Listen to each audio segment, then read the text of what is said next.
This is a solution for Lab 2, where you will create a HTML web page and a REST API. You should have created a Node-RED application and have it connected to the Watson Translator service.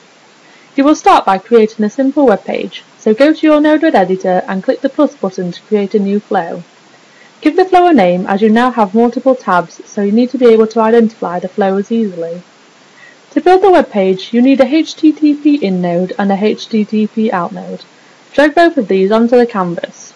To create the web page, you need to add a template node between the two HTTP nodes. This is where the HTML code for the web page goes. So double-click on the template node and paste in the code from the steps. This is basic HTML code where we can expect to see "Hello to Watson" on Node-RED on the web page. Name the template node as it currently shows up as blank and then press Done. So you have your web page, but currently there is no way of accessing it. So double-click on the HTTP in node and specify a URL for the web page. It must start with a /. As an example, /HW for Hello World.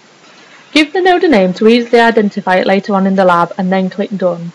Wire the three nodes together and deploy the app. To access the web page, copy the link to your Node-RED application, open a new tab in the browser and paste in the URL. Remove everything after bluemix.net and type in /HW or whatever URL you gave in the HTTP in node and then press Enter. Here you can see the Hello World web page that you have created. Go back to Node-RED and paste in the HTML code from the steps. This code builds on the previous code, so the page will say "Hello to Watson" on Node-RED, but this time it will ask you what your name is and then returns "Hello" and your name. This code makes use of jQuery and the JavaScript library. Click Done and deploy the app.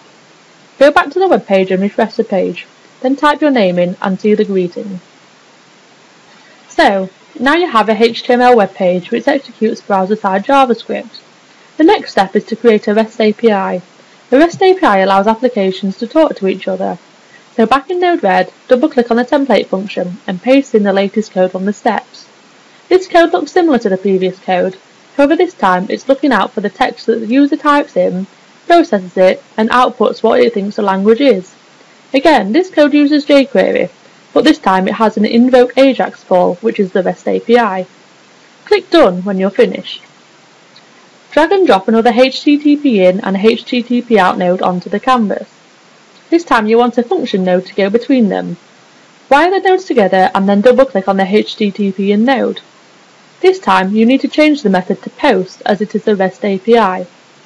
Enter a different URL to /HW, as this code is identifying the language, so lang identify is a good URL to have, and then name the node.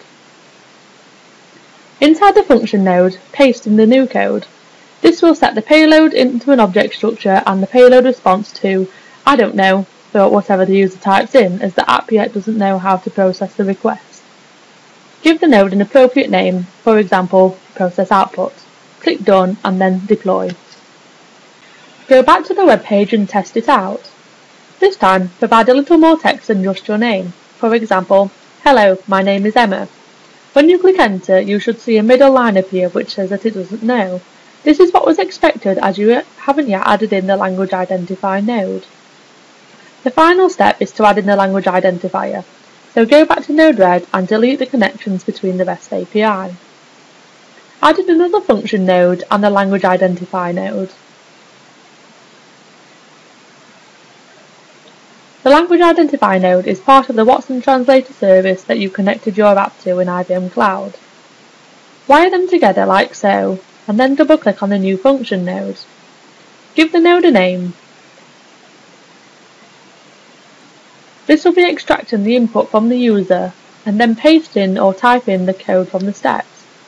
This code takes the input from the REST API call and makes it available for the language identifier service to use. Now double-click on the old function node and update the code from the steps. This code detects the language as being identified and sets the language as a response in the payload identifier response, which is what the client is expecting. Click Done and then deploy the changes.